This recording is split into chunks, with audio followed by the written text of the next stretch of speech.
Hi, and welcome to my YouTube video about Striker, going over all the build stuff. Really quickly for stat attribution, before I go over everything else in engravings, you want as high a swiftness as you can get. 880 plus, in my opinion, is the sweet spot because that gets you over the attack speed, movement speed, and skill cooldown threshold to get this high, and then 25% in both of these respectively, your spec and your crit. Engravings, Esoteric Flurry, minimum level 1, everything else as high as you can get it. Ideally get level 3 Adrenaline as well because it just pads your crit. Even with Argos gear, you want to pad your crit.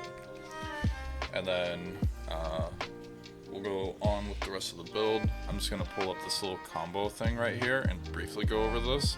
For my build, this is my DPS rotation for the min-max DPS. Let's say you have a gun lancer in your party and he actually understands that he can taunt the boss and you can squeak out a huge DPS window in that time. If you have at least one orb, you can do everything besides blast formation. And if you have 2 orbs, you can do blast formation, starting out with this with my current setup.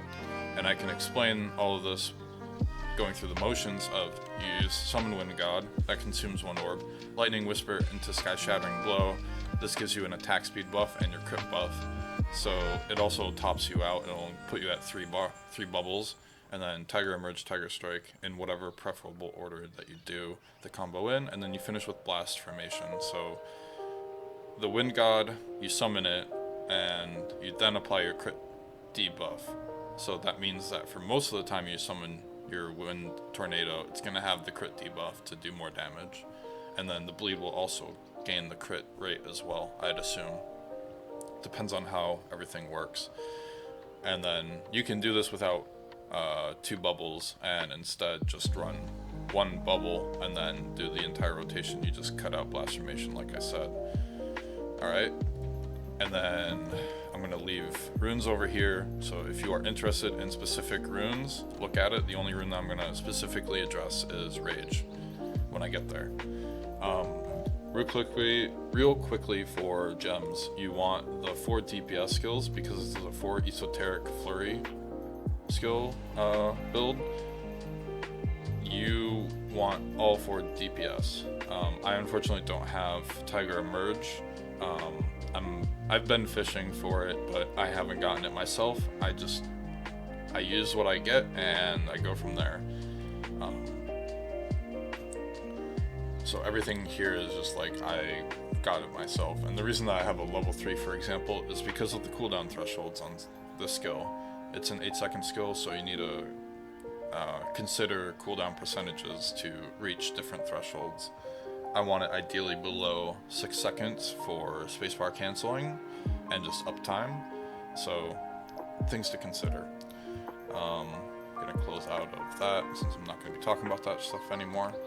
Onto skills specifically, we're gonna start out with Sky Shattering Blow. If you only have 300 points, this is what I would use. If you have more than that, you would max this out, and you can press shift to max out skills. And I would do Blessing of the Wind 110%. This is one of my favorite tripods in the entire game for Striker.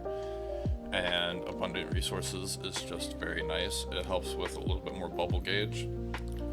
And the reason that Blessing of the Wind is so good is because of the way that I utilize this skill.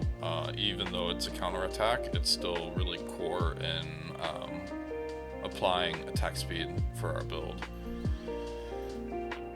It's just really nice, and it has really high uptime too. Moonflash Kick, staple skill, no explanation needed. Obviously get excellent mobility. I've just been very unfortunate and not had a +2 pop up. I don't want to run +1. I'd rather just run +2, and I don't want to change around engravings to just flex it in right now. It's just, I don't know, too min-maxy for me. I'd rather just get +2 and struggle getting +2. Storm Dragon Awakening, move distance +2. Ideally you want this level 3 plus because that's just more distance, and then Rage. So the very last line is, each time you use additional skills, cooldown plus 2 seconds. You want to fish for rage by using the skill, and then auto, you'll see the little rage icon pop up, and then you know you're good to go for the next 6 seconds, and you don't have to use it.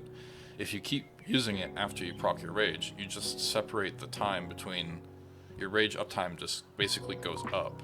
And with my current cooldown threshold, it's then, if I proc it on the last hit, I then have to wait 3 seconds longer to even use the skill again than I would normally if it just procs on the first one. So if it procs on the first one, I'm not going to keep using the skill. It's very, very bad to do that, and it's a very bad habit to make, and I've been struggling removing that habit from my own brain. So don't develop that habit.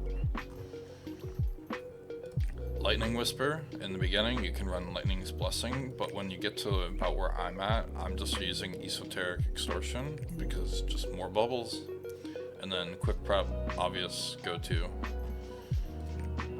Tiger Emerge, Quick Prep, obvious. Single Hit Ascension, obvious. Same thing though is like, because they're DPS, I at least like have +1, but I would rather have just level 3 and feel the huge power spike and tripod in that sense for like mobility and cooldown and all the other luxury kind of stuff. Esoteric Skills, Call the Wind God, Earth Storm. Some people run Lightning, I just run Earth. I like the bigger chunkier numbers. And then Over Rev for Bleed, and then Summon Storm. Blasphemation, Lucky Bubble, Great Explosion. If you have way more spec than I do, like let's say 100 more spec, you can run Flame Explosion and drop Lucky Bubble. It definitely works better. And also the Legendary Wealth Rune makes things way easier. And if you can't run 4 Esoteric Skills, just run 3, drop this, run another gainer. And then Lightning Tiger Strike, damage. Alright, that's it.